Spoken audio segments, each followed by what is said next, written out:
Então, se você observar aqui, você vai ver que no Volumetric Price, primeiro teve uma barra no 35, que é uma barra majoritária de agressão compradora.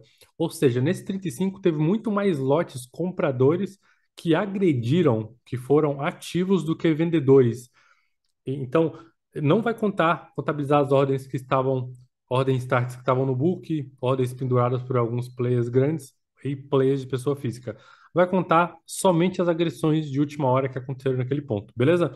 Então, nesse 35 teve muito mais ordem de compra do que venda que foram agressivas, que foram ordens ativas, que um player foi lá e colocou comprar ou vender a mercado. Nesse caso, compra a mercado.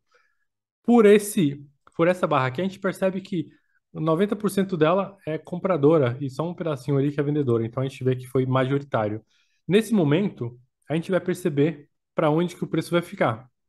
Se no primeiro momento o preço ele se manter embaixo dessa barra verde, qual que é a minha análise nesse momento? Você vê que vocês podem perceber que eu não utilizo o gráfico para nada.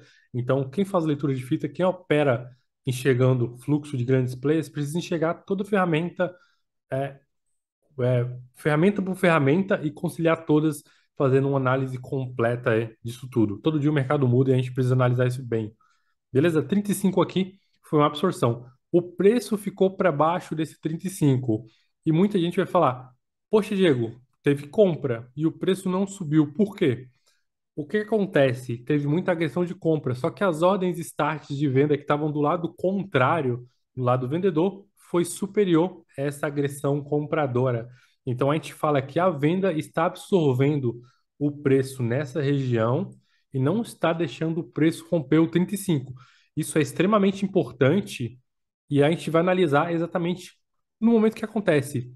E aí, o que que era o mais indicado a fazer? Claro que a gente está no panorama de abertura de mercado, abertura de mercado com pouquíssima liquidez, mas com o mercado um pouco mais consistente, com mais liquidez ali próximo do onde o preço está trabalhando, a gente faria uma venda enxergando essa absorção de mercado. Então, isso é bastante importante.